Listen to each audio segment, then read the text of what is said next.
X ray সিরিজের আজকের এই ভিডিওতে আমরা আলোচনা করব সিওপিডি নিয়ে। তো সিওপিডির এক্স রে ফিল্মে আমরা কী কী জিনিস পাবো সেটা নিয়ে আলোচনা করার আগে চলেন আমরা দুইটা এক্স রে ফিল্ম দেখে নেব। তো প্রথমে আমরা যে এক্স রে ফিল্মটা দেখতেছি, তো এই এক্স রে ফিল্মটা আমরা একটু পজ করে সবাই 15 সেকেন্ড সময় নিয়ে একটু দেখে নেব। তাহলে এই যে আমরা 1 নম্বর যে এক্স রে ফিল্মটা দেখলাম, এটা হলো আমাদের একটা নর্মাল এক্স রে। তো 2 নম্বরে আমরা আরেকটা ফিল্ম দেখব, এটাও আমরা একটু পজ করে একটু ভালো করে 15 সেকেন্ড সময় নিয়ে এই এক্স রে ফিল্মটা দেখব। তো এই যে 2 নম্বরে আমরা যে এক্স রে ফিল্মটা দেখলাম, এটা হলো একটা সিওপিডির এক্স রে। ঠিক আছে, তাহলে চলেন দুইটা এক্স রে ফিল্মকে আমরা পাশাপাশি নিয়ে একটু দেখার ট্রাই করি। তো এই যে আমার রাইট সাইডে যে ফিল্মটা আছে, এই রাইট সাইডের ফিল্মটা হলো একটা নর্মাল এক্স রে ফিল্ম, আর লেফট সাইডে আমার যে ফিল্মটা আছে সেটা হলো একটা সিওপিডির এক্স রে ফিল্ম। তাহলে এই দুইটা এক্স রের দিকে একটু ভালো করে তাকান, দেখেন কি কি পার্থক্য দেখা যায়। তো প্রথমেই যদি আমি দেখি তাহলে দেখা যায় রাইট সাইডের ফিল্মটা একটু কম কালো কালো লাগতেছে এবং লেফট সাইডের ফিল্মটা একটু বেশি কালো লাগতেছে। অর্থাৎ লেফট সাইডের যে ফিল্মটা আছে এটা ট্রান্সলুসেন্সি একটু কি বেশি মনে হইতেছে। 2 নম্বরে আমরা যদি একটু দেখি, দেখেন এই যে আমার রাইট সাইডের যে ফিল্মটা আছে এটা যদি রিপসগুলো কাউন্ট করি তাহলে এটা 1 নম্বর রিপস, 2 নম্বর রিপস, 3, 4, 5, 6, অর্থাৎ 6 নম্বর রিপস এসে কী করছে, আমার ডায়াফ্রামকে মিড বরাবর ক্রস করছে। একইভাবে আমি যদি লেফট সাইডে তাকাই তাহলে লেফট সাইডে দেখেন এই যে 1 নম্বর, 2 নম্বর, 3 নম্বর, 4 নম্বর, 5 নম্বর, 6 নম্বর, 7 নম্বর, 8 নম্বর। তার মানে 7 নম্বর রিপস এসে আমার কী করছে, আমার ডায়াফ্রামকে মিড বরাবর ক্রস করছে।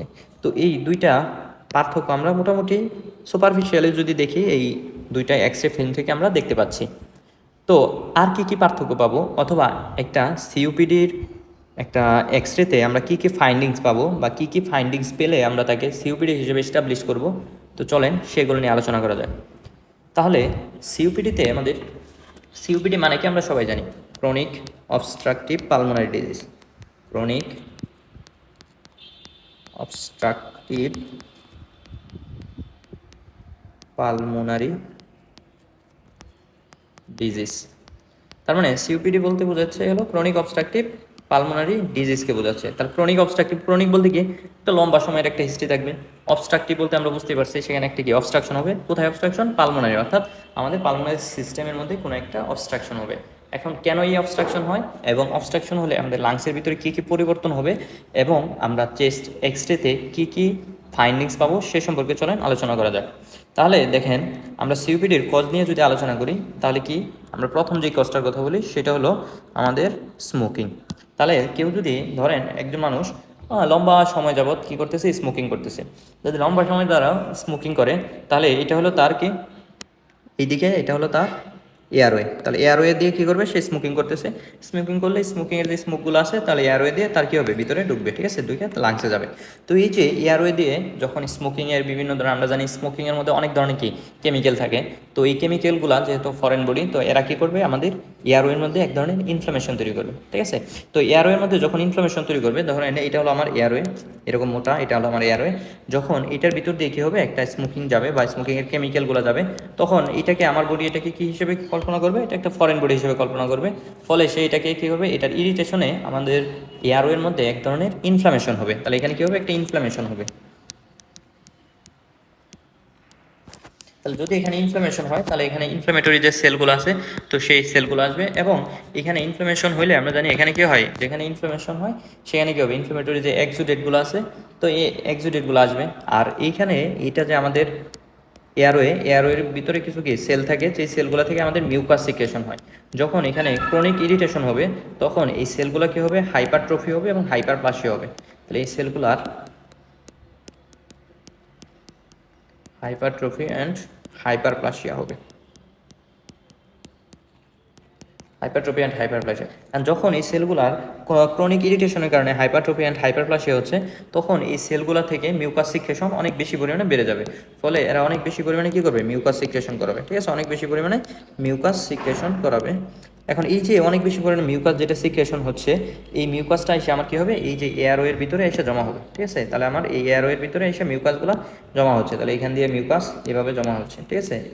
যখন এখানে অনবরত মিউকাসগুলো জমা হতে থাকবে তখন কী হবে, আমাদের এয়ারওয়ে আগে ধরেন এরকম মোটা ছিল, এখন মিউকাস জমা হওয়ার কারণে এটা কি হয়ে গেছে, একটু এর যে ডায়ামিটার আছে এটা কি কমে যাবে। তাহলে এই যে আগে এত মোটা একটা জায়গা দিয়ে কি যাইতো, এয়ার যাইতো, এখন তার ডায়ামিটার কমে যাওয়ার কারণে এয়ারটা কি করবে, একটা অবস্ট্রাকশন ফিল করবে, মনে হবে যে তার এখানে কি হয়ে গেছে এই জিনিসটা, সে আগে যেভাবে এয়ারটা যাইতে পারতো এখন সেভাবে এয়ারটা যেতে পারতেছে না। তো এটা একটা কি অবস্ট্রাকশন, এটাকে আমরা বলতেছি হলো ক্রনিক একটা অবস্ট্রাকশন হবে, যেটাকে আমরা বলতেছি ক্রনিক অবস্ট্রাকটিভ পালমোনারি ডিজিজ। ঠিক আছে, তো এইটা একটা ঘটনা ঘটতে পারে। তো এই ঘটনা যদি ঘটে তাহলে আমাদের কি হবে, তাহলে দেখেন আমাদের এইখানে যে আমাদের লাংস আছে বা আমাদের এয়ারওয়ে আছে, তাহলে এয়ারওয়ের মধ্যে এরকম অবস্ট্রাকশন হয়ে রয়েছে, পুরো এয়ারওয়ে জুড়ে এরকম একটা অবস্ট্রাকশন হয়ে রয়েছে।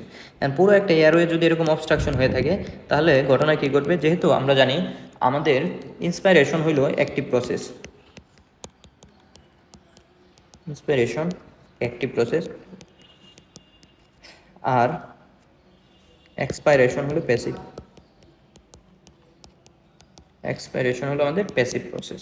এখন যখন আমি ইন্সপিরেশন করব তখন এইখানে যদি অবস্ট্রাকশন থাকেও তাও আমি কি করব, নিজে একটু প্রেশার দিয়ে হইলেও কি বাতাসটাকে ভিতরে নিয়ে যাব। কিন্তু যখন আমি এক্সপাইরেশন করতে যাব, এটা তো আমাদের প্যাসিভ প্রসেস, তো সবগুলা বাতাস, যেগুলো বাতাস আমাদের লাংসের ভিতরে ঢুকছে সব বাতাস এখান থেকে আর কি হইতে পারবে না, বের হইতে পারবে না। এখন যদি লাংস থেকে যদি বাতাস বের হইতে না পারে তাহলে এই বাতাসগুলো কী হয়ে যাবে, লাংসের ভিতরে ট্র্যাপিং হয়ে যাবে বা লাংসের ভিতরে আটকে যাবে। এখন এই লাংসের ভিতরে কী হয়ে যাবে, অনেক বেশি পরিমাণে বাতাস জমে যাবে।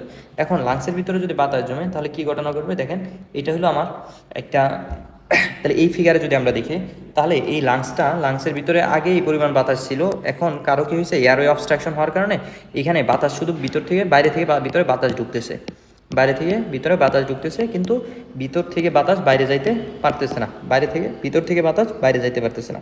এখন অনেক দিন যাবত যখন এরকম ঘটনা ঘটতে থাকবে, অর্থাৎ বাইরে থেকে বাতাস আমার ভিতরে ঢুকবে কিন্তু ভিতর থেকে কোনো বাতাস বাইরে যেতে পারতেছে না, তখন আমাদের এই লাংসগুলো কী হইতে থাকবে, আকারে একটু বড় হয়ে যাবে। কারণ এর ভিতরে অনেক বেশি বাতাস, আগে যেই পরিমাণ বাতাস ঢুকতো বা বাতাস থাকতো এখন তো তার থেকে অনেক বেশি পরিমাণে বাতাস হয়ে গেছে। তো এখন কী হবে, লাংসটা বড় হবে। এখন লাংসের দুই পাশে তো আমাদের কী থাকে, রিপ কেস থাকে, দুই পাশে রিপ কেসগুলো থাকে, সামনের দিকেও আমাদের কী থাকে, রিপস থাকে। তো লাংস কি দুই দিকে যেটুকু বড় হবে তার থেকে সে নিচের দিকে বেশি পরিমাণে বড় হবে। ঠিক আছে, অর্থাৎ লাংসটা কী হয়ে যাবে, আগে যে ডায়ামিটারটা ছিল এই ডায়ামিটারটা একটু বড় হয়ে যাবে, এবং কোন দিকে বড় হবে, সে ম্যাক্সিমামই নিচের দিকে বড় হয়ে যাবে। এখন যদি লাংস নিচের দিকে বড় হয় তাহলে ঘটনা কী ঘটবে, দেখেন এটা ছিল আমাদের ডায়াফ্রাম। আমরা জানি ডায়াফ্রাম কীরকম থাকে, ডায়াফ্রামের ডোমগুলা একটু, আমরা জানি ডায়াফ্রামের ডোম শেপ থাকে, অর্থাৎ তার এই অংশটা একটু উপরের দিকে থাকে, এই অংশটা একটু উপর থাকে, এবং নিচের দিকে আমাদের এখানে কি থাকে, লিভার থাকে।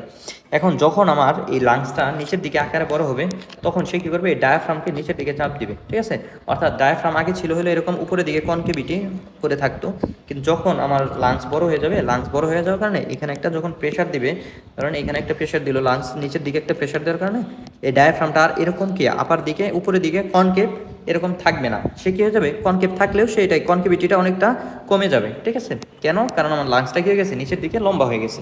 এখন লাংস যখন নিচের দিকে লম্বা হয়ে যাবে তাহলে আমাদের ডায়াফ্রামের কনকেভিটিটা একটু কি কমে যাবে, অর্থাৎ ডায়াফ্রামটা আগে যেরকম কনকেভ ছিল উপরের দিকে এরকম এরকম আর না থেকে সে এখন কী হয়ে যাবে, একটু নিচের দিকে ফ্ল্যাট হয়ে যাবে। এটাকে আমরা বলি হলো লো ফ্ল্যাট ডায়াফ্রাম। তাহলে এখানে আমরা দুইটা ঘটনা নিয়ে আলোচনা করলাম। এক নাম্বার, অনেক দিন যাবত এখানে বাতাস জমে থাকার কারণে আমাদের লাংসটা কী হয়ে গেছে, নিচের দিকে এবং দুই সাইডে বড় হয়ে গেছে, এটাকে আমরা বলি হাইপার ইনফ্লেশন অফ লাং, অর্থাৎ লাংসগুলো কী হয়ে গেছে, অনেক বেশি ইনফ্লেট হয়ে গেছে। দুই নম্বরে, লাংস বড় হয়ে যাওয়ার কারণে সে কী করছে, আমাদের এই ডায়াফ্রামকে নিচের দিকে প্রেশার দিছে, ফলে ডায়াফ্রাম আগে যেরকম কনকেভ ছিল এরকম না হয়ে অনেকটা কী হয়ে গেছে, এখন ফ্ল্যাট হয়ে গেছে। এটাকে আমরা বলতেছি লো ফ্ল্যাট ডায়াফ্রাম।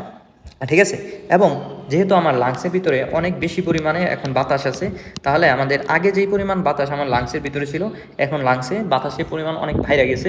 যদি আমরা জানি বাতাসকে এক্সরেতে আমরা কি দেখতে পাই, কালো দেখতে পাই, ফলে আমরা যদি একটা সিওপিডির এক্সরে দেখি তাহলে ওই এক্সরেতে আমরা যে ফিল্মটা পাবো ওই ফিল্মটা অনেক বেশি কালো হবে, কারণ আমার কি হয়েছে, লাংসের ভিতরে অনেক বেশি বাতাস, যত বেশি বাতাস তত বেশি কালো। এই কারণে আমরা সিওপিডির এক্সরে ফিল্মে আমরা অনেক বেশি কালো পাই। ঠিক আছে, তাহলে এটা ছিল মোটামুটি আমাদের প্যাথোফিজিওলজি। তাহলে এই প্যাথোফিজিওলজির উপর ভিত্তি করে আমরা কী পাবো, এক্সরে ফিল্মে তার ফাইন্ডিংসগুলো পাবো। তাহলে দেখেন, চলেন আমরা কী কী ফাইন্ডিংস পাবো।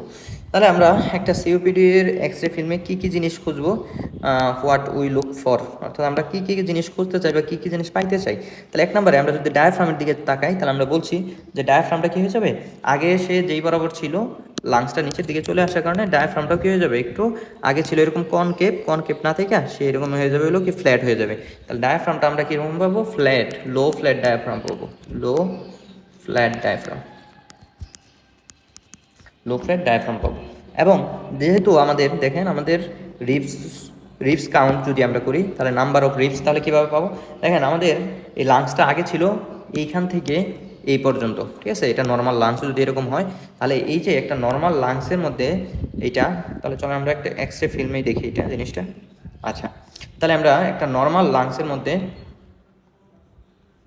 আচ্ছা এটা, তাহলে একটা নর্মাল লাংস যদি দেখি তাহলে নর্মাল লাংসের মধ্যে আমাদের একটা নর্মাল এক্সরেতে আমাদের লাংসটা এখান থেকে এই পর্যন্ত থাকে। তো এখান থেকে এই পর্যন্ত যদি আমি রিপসগুলো গুনি তাহলে আমরা পাবো হলো 6 নাম্বার রিপস আইসা কী করবে, এটা মাঝ বরাবর ক্রস করবে। এটা হলো একটা নর্মাল এক্সরের ফাইন্ডিংস। এখন যেহেতু আমাদের সিওপিডিতে লাংসটা অনেক বেশি বড় হয়ে যাইতেছে, ফলে লাংসটা কি নিচের দিকে নেমে আসবে। আর যখন নিচের দিকে নেমে আসবে তাহলে তার কি এই যে লোয়ার বর্ডারটাও কি নিচের দিকে চলে আসবে। তখন আর আমি 6 নাম্বার রিপস এখানে পাবো না, তখন দেখবো হয় 7 অথবা 8 নাম্বার রিপস এসে কী করতেছে, আমাদের এই মিড বরাবরকে ক্রস করতেছে। কারণ লাঞ্চ তো নিচে চলে আসছে, এখন তো 6 নাম্বার সে উপরে উঠে গেছে, আর 7 নাম্বার রিপস এসে কী করবে, মাঝ বরাবর ক্রস করবে। তাহলে এটাকে আমি যদি এক্স রে ফিল্মে যদি আমি রিপসটা কাউন্ট করি তাহলে দেখবো 6 নাম্বার অথবা 7 নাম্বার রিপস 7 নাম্বার রিপস এসে কী করবে, আমাদের মিড লাইন বরাবর ক্রস করবে। এখন আসেন হার্টের কি পরিবর্তন পাবো। সিওপিডিতে দেখেন আমি বললাম যে আমাদের লাংসটা কী হয়ে যায়, অনেক বেশি বড় হয়ে যায়, কারণ লাংসের ভিতরে এখন অনেক বেশি বাতাস। আর লাংস যদি বড় হয়ে যায় তাহলে কি করবে, এটা লাংস অনেক তুলনায় আগের তুলনায় অনেক বেশি বড় হয়ে গেছে। এখন বড় হয়ে গেলে সে এক তো আমাদের কি করবে, এই ভিতরে যে হার্ট আছে এই হার্টকে সে কী করবে, চাপ দিবে না, কারণ সে তো আকারে বড় হয়ে গেছে, লাংসের ভিতরে বাতাস বেশি। তো বাতাস বেশি থাকার কারণে সে কী করবে, হার্টকে চাপ দেবে। কারণ হার্টকে যখন চাপ দিবে অনেক দিন ধরে এরকম চাপ দিতে দিতে হার্টটা আর আগের মতো শেপে থাকবে না, সে অনেকটা টিউবের মতো হয়ে যাবে। ঠিক আছে, এরকম মনে হবে যে একদম কী হয়ে গেছে, টিউব শেপ হয়ে গেছে। এটাকে আমরা বলি টিউবুলার হার্ট। ঠিক আছে, তাহলে টিউবুলার হার্টটাও পাইতেছি আমরা, কী হইতেছে এখানে অনেক বেশি পরিমাণে বাতাস থাকার কারণে, অনেক বেশি বাতাস থাকার কারণে আমি এখানে হার্টটাকে কী পাবো, টিউবের মতো লম্বা হয়ে যাবে। এটাকে আমরা বলি টিউবুলার হার্ট। ঠিক আছে, এখানে তাহলে আমরা কী পাবো, হার্টে পাবো হলো টিউবুলার হার্ট। আচ্ছা, আর এই যে নাম্বার অফ রিপস এখানে আমরা কী পাবো, 7th রিপ। এখানে এসে কী করবে, ক্রস করবে, ক্রস মিড লাইন। আচ্ছা, তারপরে আমরা এক্স রে ফিল্মে আরেকটা জিনিস যেটা দেখতে পারি সেটা হলো বুলা দেখতে পারি। বুলা মানে কি, ধরেন আমরা একটা তো প্যাথোফিজিওলজি আলোচনা করছি যে এখানে কী হয়, মিউকাস অনেক বেশি সিক্রেশন হয়, সিক্রেশন হয়ে এটাকে কী করে দেয়, আমাদের এয়ারওয়েটাকে নেরো করে দেয়। আরেকটা প্যাথোফিজিওলজি আছে অর্থাৎ সিওপিডির, সেটাকে আমরা বলি এম্পাইসেমা। তো ওইখানে কী হইতে পারে, ওইখানে আমাদের ক্রনিক ইনফ্লামেশন হইলে, তো ক্রনিক ইনফ্লামেশন ওইখানে ইনফ্লামেটরি সেল আসে, ম্যাক্রোফেজ, তারপরে নিউট্রোফিল আসে। ঠিক আছে, তো যেহেতু এখানে কি অনেক দিন যাবৎ সে সিগারেট খাচ্ছে, ফলে ইরিটেশন হচ্ছে, এখানে একটা ক্রনিক একটা ইনফ্লামেশন হচ্ছে, ফলে এখানে কি ম্যাক্রোফেজ, নিউট্রোফিল বা ইনফ্লামেটরি সেল যেগুলো আছে এইগুলো চলে আসবে। এখন এই ইনফ্লামেটরি সেলগুলো থেকে তারা কি করে, এক ধরনের এনজাইম রিলিজ করে। ঠিক আছে, ধরেন প্রোটিয়েস, ইলাস্টেস, এই এনজাইমগুলো তারা রিলিজ করে। তো যখন এই প্রোটিয়েস এবং ইলাস্টেস রিলিজ করবে, তো এই প্রোটিয়েস এবং ইলাস্টেসগুলা কাজ হলো এগুলো, দেখেন প্রোটিয়েস ইলাস্টেস আমরা নাম শুনে বুঝতে পারছি এটা কী করে, প্রোটিনকে ব্রেকডাউন করে। তো এই যে প্রোটিয়েস এবং ইলাস্টেস এইগুলো যাতে আমাদের দেহকে ক্ষতি না করতে পারে, এই জন্য আল্লাহ আমাদের শরীরের ভিতরে কী দিয়ে দিয়েছে, আলফা 1 অ্যান্টিট্রিপসিন দিয়ে দিয়েছে, আলফা 1 অ্যান্টিট্রিপসিন। এরা এই প্রোটিয়েস ইলাস্টেসকে ধ্বংস করে দেয়, অ্যান্টিট্রিপসিন। তো যাদের এইরকম ক্রনিক ইনফ্লামেশন হয় তাদের এরকম ইনফ্লামেটরি সেল থেকে প্রোটিয়েস এবং ইলাস্টেজ আছে। কিন্তু আমাদের শরীরে কি থাকে, আলফা 1 অ্যান্টিট্রিপসিন থাকার কারণে আলফা 1 অ্যান্টিট্রিপসিন এই প্রোটিয়েস এবং ইলাস্টেজকে ধ্বংস করে দেয়। কিন্তু যদি কারো জেনেটিক্যালি এই আলফা 1 অ্যান্টিট্রিপসিন না থাকে অথবা অন্য কোনো কারণে যদি আলফা 1 অ্যান্টিট্রিপসিন কমে যায়, তাহলে আমাদের কী হবে, এই প্রোটিয়েস ইলাস্টেজ কী হবে, অনেক বেশি পরিমাণে বেড়ে যাবে। তখন সে কী হবে, আমাদের যে লাংসের ভিতরে যে আমাদের অ্যালভিউলাইগুলো আছে সেই অ্যালভিউলাইয়ের ওয়ালকে কী করে ড্যামেজ করে দিবে। যখন অ্যালভিউলাইয়ের ওয়াল ড্যামেজ হয়ে যাবে তখন আমাদের পাশাপাশি দুইটা অ্যালভিউলাই, এরকম কাছাকাছি দুইটা অ্যালভিউলাই কী হয়ে যাবে, এটা মাঝখানে ওয়ালটা নষ্ট হয়ে যাবে, ফলে দুইটা অ্যালভিউলাই মিলে একটা অ্যালভিউলাই বড় একটা অ্যালভিউলাইতে পরিণত হবে। এই যে এরকম কয়েকটা অ্যালভিউলাই মিলে একটা কী হবে, বড় বড় যে স্ট্রাকচারটা তৈরি করতেছে এদেরকে আমরা বলতেছি বোলা।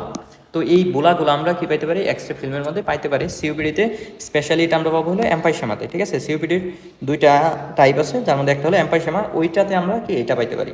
তারপরে দেখেন 3 নম্বরে পরের যে জিনিসটা অর্থাৎ 5 নম্বরে আমরা যে জিনিসটা পাবো সেটা হলো distribution of the lungs marking. অর্থাৎ আমি যদি লাংয়ের মার্কিংসগুলো দেখতে চাই তাহলে কি হবে, দেখেন আমি নর্মাল এক্সরেটা একটু আবার যাই। এই নর্মাল এক্সরেতে আমাদের এখান থেকে কী হয়, এই যে দেখেন পুরা এক্সরে ফিল্ম জুড়ে কী হয়ে গেছে, আমাদের লাংসের যে বেসেলগুলো আছে বেসেলগুলো পুরা আমার এক্সরে ফিল্ম ছড়াই ছিটে আছে। আমরা জানি বেসেলগুলোর ভিতরে কি ব্লাড থাকে, ফলে এগুলো কি সাদা সাদা দেখা যায়। তাহলে এই ফিল্মটাতে আমি পুরা লাংসটাকে সাদা সাদা দেখতে পাচ্ছি। কিন্তু আমাদের কি হবে, আমাদের সিওপিডিতে কি হয়, সিওপিডিতে যেহেতু আমার পুরা লাংসে কি হয় না, সমপরিমাণ অক্সিজেনেশন থাকে না, অর্থাৎ আমাদের এখানে অনেক দিন যাবত কি একটা অবস্ট্রাকশন হয়ে রয়েছে। আর অবস্ট্রাকশন হয়ে থাকার কারণে বাইরে থেকে তো ওইরকম অক্সিজেন আসতে পারতেছে না, ঠিক আছে, গ্যাসিয়াস এক্সচেঞ্জ ঠিকঠাক মতো হচ্ছে না। যেহেতু বাইরে থেকে আমার কি হচ্ছে, আমি অনেক কষ্ট করে শ্বাস নিতেছি অথবা অনেক কষ্ট করে শ্বাস ছাড়তেছি, তখন আমার লাংসের ভিতরে পুরোপুরি কি অক্সিজেনেশন হয় না। আর লাংসের ভিতরে পুরোপুরি যখন অক্সিজেনেশন হবে না, ধরেন এই অংশটার মধ্যে অক্সিজেনেশন হয় নাই বা এই অংশটা কোনো কারণে কি পাচ্ছে না, অক্সিজেন ঠিকঠাক মতো পাচ্ছে না। তো লাংসের একটা প্রপার্টি হলো, লাংস যেই জায়গায় হাইপোক্সিক হবে সে ওই জায়গাতে তার যে ভেসেলগুলো আছে এই ভেসেলগুলোকে কনস্ট্রিক্ট করে দেবে, ঠিক আছে। তো ওই ভেসেলগুলো কনস্ট্রিক্ট করবে কেন, কারণ কেন, আমরা তো জানি অন্য অন্য জায়গায় যদি হাইপোক্সিয়া হয় ওইখানে বেসো ডাইলেশন হয়, তাহলে এখানে কেন বেসো কনস্ট্রিকশন হবে, একদম সহজ হিসাব। দেখেন লাংসের কাজই হলো আমার কি করা, আমার ব্লাডকে অক্সিজেনেশন করা। এখন সে যেখানে অক্সিজেন পাবে ব্লাডকে সেখানেই পাঠাবে, কারণ আমার টার্গেট তো হলো কি ব্লাডকে অক্সিজেনেশন করতে হবে। যেখানে অক্সিজেন নাই সেখানে তো আমার ব্লাড পাঠায় কোনো লাভ নাই, কারণ সে তো অক্সিজেনেশন হইতে পারতেছে না। এই জন্য সে যেখানে দেখবে যে আমাদের অক্সিজেন কম, সে ওই জায়গাগুলোতে কী করবে, বেসো কনস্ট্রিকশন করে দিবে। ফলে ওই জায়গাগুলোতে আর ব্লাড যাবে না বা গেলেও খুব কম পরিমাণে যাবে। যেহেতু এই জায়গাগুলো বেসো কনস্ট্রিকশন হয়ে যাবে, ফলে আমরা নর্মাল এক্সরেতে যে মার্কিংগুলো যেরকম প্রমিনেন্ট পাবো, এই জায়গাগুলোতে অর্থাৎ যেই জায়গায় আমার কি হয়ে গেছে, অক্সিজেনেশন কম হয়ে গেছে, অর্থাৎ এই জায়গাগুলোতে যে ভেসেলগুলো আছে ওই ভেসেলগুলো কনস্ট্রিক্ট হয়ে গেছে। কনস্ট্রিক্ট হয়ে যাওয়ার কারণে ওই ভেসেলগুলো কী পাবো, খুবই ছোটো পাবো অথবা পাবোই না, ঠিক আছে। এটাকে আমরা বলতেছি হলো আমাদের মার্কিংগুলা, অর্থাৎ ভাস্কুলার যে মার্কিংগুলো আছে এগুলো ডিস্ট্রিবিউশন কী হবে, লস হবে, ঠিক আছে। ওভারঅল লাং ফিল্ড যদি আমরা দেখি, লাস্টলি আমরা ওভারঅল যদি লাং ফিল্ডটা দেখি তাহলে কী পাবো, লাংটা অনেক বেশি কালো পাবো। তো এই কয়েকটা টিপিক্যাল বৈশিষ্ট্য বা ফাইন্ডিংস যদি আমরা পাই তাহলে সেটা আমরা সেই এক্সরে ফিল্মটাকে আমরা সিওপিডি হিসেবে এস্টাবলিশ করতে পারবো। তাহলে আমি যদি পুরোপুরি জিনিসটাকে আবার একটু সামারি করার চেষ্টা করি, তাহলে দেখেন আমাদের সিওপিডিতে কী হয়, এক কথায় আমি যদি মনে রাখি তাহলে এটা হলো একটা ক্রনিক অবস্ট্রাকটিভ পালমোনারি ডিজিজ। যেহেতু আমাদের এখানে একটা কী হইতেছে, অনেক দিন যাবত একটা অবস্ট্রাকশন হয়েছে, ফলে আমার লাংসের ভিতরে কি বাতাস ট্র্যাপ হয়ে রয়েছে, এবং যে বাতাসটা ট্র্যাপ হয়ে রয়েছে এখানে কি অক্সিজেন কম, কার্বন ডাইঅক্সাইড বেশি আছে। কারণ আমি তো বাইরে থেকে অত বেশি গিয়ে শ্বাস প্রশ্বাস নিতে পারতেছি না, বা শ্বাস প্রশ্বাস নিলেও খুবই কম নিতে পারতেছি, এবং ভিতরের যে বাতাসগুলো এগুলো আমি বের করে দিতে পারতেছি না। তো এখানে কী হবে, যেহেতু আমার অনেক দিন ধরে বাতাস জমা হয়ে রয়েছে, ফলে আমার কী হবে, ডায়াফ্রামটা অনেক বেশি বড় হয়ে যাবে, কারণ লাংসটা অনেক বেশি বড় হয়ে যাবে। লাংসটা যদি বড় হয়ে যায় তাহলে কী হবে, সে মোটামুটি নিচের দিকে বেশি বড় হবে, আর নিচের দিকে বড় হওয়ার কারণে ডায়াফ্রামটা কী হয়ে যাবে, নিচের দিকে নেমে যাবে। ফলে আমি সেখানে একটা লো ফ্ল্যাট ডায়াফ্রাম পাবো, অর্থাৎ ডায়াফ্রামের যে কনকেভিটি ওইটা নষ্ট হবে। 2 নম্বরে যেহেতু লাংস নিচের দিকে নেমে গেছে, তাহলে আগে লাংসের মিড বরাবর আমাদের লোয়ার বর্ডার, লাংসের লোয়ার বর্ডারকে 6 রিব ক্রস করতো, এখন সে নিচের দিকে নেমে যাওয়ার কারণে সে আর 6 রিব না, এখন 7 রিবস তাকে ক্রস করবে। আর দুই দিক থেকে আমাদের দুই লাংস অনেক বেশি পরিমাণে ইনফ্লেটেড হয়ে গেছে, হাইপার ইনফ্লেশন হয়ে গেছে, ফলে সে কী করতেছে, আমাদের হার্টকে অনেক বেশি প্রেশার দিতেছে। ফলে হার্টটা কি তার স্বাভাবিক শেপ থেকে কী হয়ে যাবে, একটু টিউবের মতো হয়ে যাবে, একটু টিউবুলার শেপ হার্ট পাবো। এবং আমরা বলছি এম্পাইসেমেতে আমরা বুলা পাবো, এবং লাংসের যে মার্কিংগুলো আছে অর্থাৎ ভাস্কুলার মার্কিংগুলো এগুলো কী হবে, লস্ট হবে। এবং ওভারঅল লাংকে আমরা কী পাবো, অনেক বেশি হাইপার ট্রান্সলুসেন্সি পাবো, ঠিক আছে, হাইপার ট্রান্সলুসেন্ট লাং ফিল পাবো, ঠিক আছে। তো এই কয়েকটা জিনিস আমরা যদি পাই তাহলে আমরা সেটাকে আমরা বলবো হইলো আমাদের এক্সরে অফ সিওপিডি। তাহলে চলেন দুই একটা এক্সরে দেখা যাক। তাহলে এই এক্সরে ফিল্মটার দিকে তাকান, তাহলে দেখেন এই এক্সরেটাকে স্বাভাবিক এক্সরের তুলনায় একটু বেশি বেশি কালো মনে হচ্ছে, ঠিক আছে। এইখানে এটাকে আমরা বলতেছিল ডার্কার লাং ফিল্ড, ঠিক আছে। তাহলে এটা লাং ফিল্ডটা কীরকম হয়ে গেছে, অনেক বেশি ডার্ক হয়ে গেছে। 2 নম্বরে এই যে দেখেন ফ্ল্যাট ডায়াফ্রাম, তাহলে ফ্ল্যাট ডায়াফ্রাম বলতে কী বোঝাইতেছে, দেখেন আমরা বলছি যে আমাদের যেহেতু ডায়াফ্রামটা লাংসে অনেক দিন ধরে বাতাস জমে রয়েছে, ফলে লাংসে কী হবে, নিচের দিকে বড় হবে, নিচের দিকে বড় হলে সে ডায়াফ্রামটার যে কনকেভিটি ওইটা লস হবে। তাহলে এটাকে আমরা বলি, ফলে ডায়াফ্রাম আর কনকেভ না থেকে সে অনেকটা ফ্ল্যাট হয়ে যাবে, এটাকে বলতেছি লো ফ্ল্যাট ডায়াফ্রাম। এখন আমি লো ফ্ল্যাট ডায়াফ্রাম কেমনে বুঝবো, তাহলে এই যে এটা হলো আমাদের, দেখেন আমরা এই যে লাংসের আমরা জানি এক্সরেতে দুইটা অ্যাঙ্গেল থাকে, ঠিক আছে, একটা হলো কার্ডিওফ্রেনিক আর একটা হলো কস্টোফ্রেনিক। তাহলে এটা হলো আমাদের কার্ডিওফ্রেনিক অ্যাঙ্গেল, এটা হলো আমাদের কস্টোফ্রেনিক অ্যাঙ্গেল। এই দিকে যদি আমরা দেখি এটা হলো আমাদের কি কার্ডিওফ্রেনিক অ্যাঙ্গেল, এটা হলো আমাদের কস্টোফ্রেনিক। এখন আমি যদি কার্ডিওফ্রেনিক এবং কস্টোফ্রেনিক অ্যাঙ্গেল থেকে একটা লাইন টানি, লাইন টানার পরে যদি আমার এই যে লাংসের যে কনকেভিটি অর্থাৎ এইখান থেকে এই পর্যন্ত যদি দূরত্ব 2.5 সেন্টিমিটার থেকে কম হয় সেটাকে আমরা বলি লো ফ্ল্যাট ডায়াফ্রাম। ঠিক আছে, তার লো ফ্ল্যাট ডায়াফ্রাম আমরা কখন বলবো?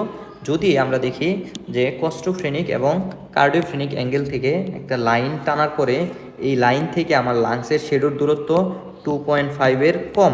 ঠিক আছে, 2.5-এর কম, তখন সেটাকে আমরা বলবো লো ফ্ল্যাট ডায়াফ্রাম। লো ফ্ল্যাট ডায়াফ্রাম। তাহলে লো ফ্ল্যাট ডায়াফ্রাম পাওয়া মানে কি? সেটা হলো একটা সিওপিডির একটা ফিচার হতে পারে। ঠিক আছে, এবং আমরা কি পাবো বলছি যে আমাদের লাং যেহেতু দুই দিক দিয়েই করতে, তাহলে দেখেন এই যে আমাদের হার্টের শেডোটা কী হয়ে গেছে, অনেকটা টিউবের মতো হয়ে গেছে, এটাকে আমরা বলতেছি টিউবুলার হার্ট। তাহলে এটা একটা এক্সরে অফ সিওপিডি। ঠিক আছে, আমরা যদি পরেরটা দেখি তাহলে দেখেন এটাতে একই কথা, এটা অনেক বেশি কালো হয়ে গেছে, যে লাংসগুলো দেখেন অনেক বেশি পরিমাণে কী হয়ে গেছে, কালো হয়ে গেছে। এবং পাশাপাশি আমাদের কী হয়েছে, এই যে ভার্টিক্যাল হার্ট, ভার্টিক্যাল বা আমরা এটাকে বলতে পারছি টিউবুলার হার্ট। ঠিক আছে, টিউবিউলার হার্ট পাইতেছি। এবং এই ডায়াফ্রামটা দেখেন এইখান থেকে যদি আমি এইখানে একটা লাইন টানি, তাহলে এইখানে কি 2.5 সেন্টিমিটার থেকে কম, এখান থেকে 2.5 সেন্টিমিটারের কম, ফলে এটাকে আমরা বলতেছি লো ফ্ল্যাট ডায়াফ্রাম। এবং ওভারঅল লাংস ফিলটা কী হয়ে গেছে, অনেক বেশি পরিমাণে কালো হয়ে গেছে। তাহলে এইটা একটা কি সিওপিডির এক্সরে। ঠিক আছে, তো এই মোটামুটি এখন এই দুইটা যদি দেখেন তাহলে আপনি পার্থক্যটা বুঝতে পারবেন। ঠিক আছে, তাহলে এই দুইটা দেখলেই বোঝা যাবে আসলে কোনটা নর্মাল, কোনটা সিওপিডি, নাকি দুইটাই সিওপিডি। ঠিক আছে, তো ধন্যবাদ, আজকে এ পর্যন্তই। আসসালামু আলাইকুম।